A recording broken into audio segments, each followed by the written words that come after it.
Salut tout le monde, c'est Mikado, j'espère que vous allez bien. On va changer de licence aujourd'hui. On va passer à Star Wars, j'aurais jamais cru acheter un jour. Ceux qui me suivent, vous savez que j'ai reçu 6 figurines de Star Wars de la gamme SH Figures.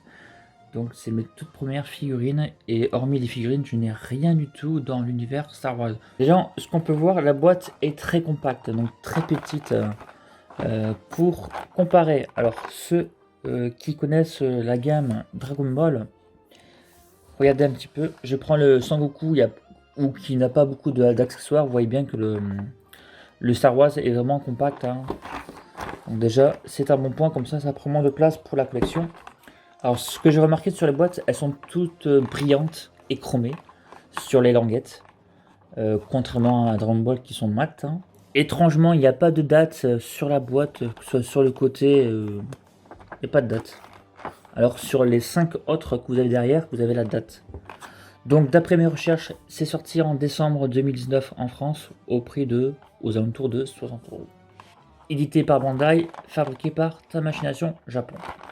C'est assez drôle, je trouve que le visage de Han Solo, il est un peu bizarre sur la photo. Également sur internet, il est un petit peu bizarre, mais la figurine est encore plus jolie. On va voir ça de suite. Voilà comment ça se présente, donc la figurine qui a 2 points serrés. Nous avons une paire de mains avec l'âche et une autre main pour justement pour maintenir avec le pistolet. Nous avons un étui pour son pistolet qui va aller... ouais, donc c'est juste l'étui sans le pistolet. C'est quand vous avez le pistolet à la main, vous mettez ça. Et sinon, vous avez déjà en fait le pistolet dans son étui. On va déjà tester la stabilité de la figurine. En tout cas, je peux vous dire que c'est vraiment nickel. Je n'ai pas eu de soucis en tout cas. Donc ça, c'est déjà un super bon point. On reconnaît très bien l'acteur, déjà au niveau du visage, mais au niveau des proportions. On est quand même sur une figurine qui a pas mal de détails. Du pied jusqu'à la tête. Nous avons plusieurs pliures là aussi au niveau des bottes. En dessous c'est lisse. Pareil sur le pantalon, nous avons comme plusieurs pliures qui nous montrent bien qu'on est vraiment sur un pantalon. Donc ça, l'arme qui est partie, ce n'est pas grave. Alors pour la veste, pareil, donc pas mal de détails. De très belles pliures. On voit vraiment, on a l'impression d'avoir une veste en cuir. C'est vraiment super bien fait, c'est que du plastique. Là, le plastique qui est souple au niveau de la veste, regardez. Impeccable, ça j'adore. Ici au niveau du t-shirt, on a plusieurs pliures. C'est quelque chose de rigide. Pareil au niveau du col, c'est assez rigide. Nous avons des pliures au niveau des bras. On a plusieurs petits détails ici au niveau de la ceinture. Ici nous avons une sorte de petite plaque avec une couleur chromée. Ici nous avons ces petites munitions pour son arme. J'aime bien le visage qui représente bien en fait l'acteur. On voit qu'il est ridé. Alors qu'on le reconnaît bien de face, mais également de profil. Donc, franchement, je suis vraiment bien content du travail qu'ils ont fait en termes d'imagination pour reproduire l'acteur en tout cas. Là au niveau de la gorge, on voit même ses rides. Donc ça c'est le petit détail en plus. Donc en tout cas, visage très bien réussi. Mieux réussi que la boîte qu'on voit. Je trouve, regardez, même au niveau de la peau. C'est un peu bizarre, regardez. Vous avez même une peau beaucoup plus naturelle au niveau de sa peau que là, c'est très très pâle. Et il a des yeux un peu bizarres. Enfin, on dirait qu'il y a une texture vraiment très très chelou.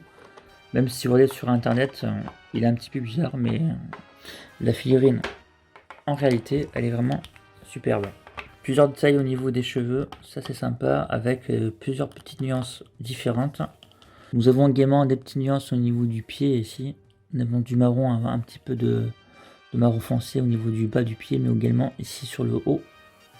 Le pantalon, pas de nuance, donc couleur neutre. Pour les couleurs, c'est mat de partout. Il n'y a pas d'effet brillant. Si vous en voyez sur la vidéo, c'est juste des petits reflets avec la lumière. Sinon, c'est tout mat. Donc c'est pas plus mal, je trouve.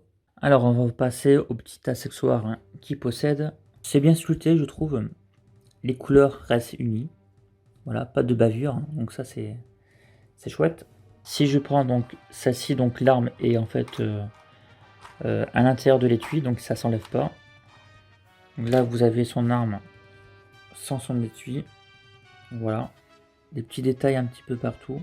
Enfin, il n'y a pas trop de détails, je suis en train de dire ça, mais c'est pas super détaillé, franchement, mais c'est très propre. Déjà, ça, c'est déjà un bon point. Donc, couleur unie. Donc, et là, vous avez son étui. Ça, c'est quand vous avez l'arme, en fait, dans sa main. Parce que là, on peut pas mettre le pistolet. Voilà, donc, ce que je vais faire, je vais mettre l'arme dans sa main. On va donc changer sa main, tout simplement. Hop. Et on va prendre sa main, celle-ci. Donc la main, donc voilà, donc c'est plutôt correct au niveau détail. On peut également voir en fait sa veine, carrément. Donc ça va, je trouve, c'est pas forcément extraordinaire, mais c'est tout à fait correct. Alors j'ai l'impression que les mains brillent très légèrement. Ouais, je crois que les mains brillent très légèrement. Regardez, comparé aussi au visage. Hop, ouais, le visage est vraiment mat et la main brille très légèrement. C'est pas très grave, hein. Franchement, j'ai pas fait attention. Donc je vais mettre son arme, hein. Voilà, comme ça il y a son index directement dessus. Ça fait réaliste. Ça tient très bien, pas de problème. Alors pour les articulations, vous pouvez plier le pied. Hein, également faire pivoter. Ça va. Le genou, une seule articulation. Mais c'est pas très... c'est pas moche, hein. Voilà, l'articulation du genou est pas moche. Ça va bien avec la continuité, si vous voulez, là c'est arrondi. C'est pas cassé, ça fait pas moche. Voilà, donc les jambes, vous pouvez donc écarter les jambes. Pas trop mal pour un vieux quand même, hein, pour un niveau souplesse. Hein. Vous pouvez monter comme ceci, pas de problème. C'est rigide en plus, donc c'est agréable à manipuler. Hein. Les jambes ne tombent pas du tout. Vous pouvez donc... Par contre, là j'ai remarqué qu'il y a vachement de souplesse au niveau de sa taille et du torse. Donc regardez au niveau de la taille. Vous voyez, je peux vraiment... C'est rigide, hein. Donc ça ne tombe pas. Voilà. Pareil donc à l'arrière. Ici au niveau du torse, vous pouvez le pivoter sur le côté ou en avant ou en arrière. Au niveau des poignets, pas de problème. Pour les biceps, hein, du moins pour le coude, voilà, donc une seule articulation. Ça va, c'est pas trop dégueulasse, hein. J'ai vu pire. Hein. Mais vu qu'il y a une veste, donc il y a un petit peu d'épaisseur qui dépasse. Donc c'est pas trop mal, je trouve. L'épaule peut monter et descendre très facilement. Voilà. Donc super, vous pouvez monter l'épaule sans être gêné par sa veste. Hein. C'est bien, la veste est pas très... Comme je dis, elle est souple, donc ça gêne pas. Franchement, vous n'êtes pas du tout gêné pour manipuler la figurine dans sa globalité. Pour la tête, pas de problème. Vous pouvez même bien descendre vers le bas, regardez. On a une bonne amplitude en tout cas, je trouve. Vers le haut, un petit peu moins, en plus qu'on est gêné vers les cheveux, tout ça. Le côté droit et gauche. Oula, attention, on peut même faire un 360 degrés. Regardez. Donc ça va. Donc franchement, au niveau articulation, moi je vous le dis, hein, c'est super. Franchement, c'est quand même joli. C'est agréable à manipuler, c'est rigide. Donc ça va. Pour le petit accessoire, donc pour mettre l'étui avec son arme, nous allons tout simplement le mettre sur sa jambe droite. Vous avez donc son arme directement en fait sur la jambe. Vous pouvez avoir une arme directement dans sa main. Alors la figurine est assez légère. Hein, quoique je suis en train de me dire le Goku c'est le même poids. Si vous voulez là, c'est des poids à peu près similaires. Et au niveau taille, le Goku il est un peu plus tiré. Ouais. Un dessous il est un peu plus grand. Vous voyez. Par contre le Goku il est un peu plus large au niveau des jambes. Hop, on va mesurer la figurine maintenant. 15,5 en hauteur. Je vais la comparer avec une autre figurine. Voilà.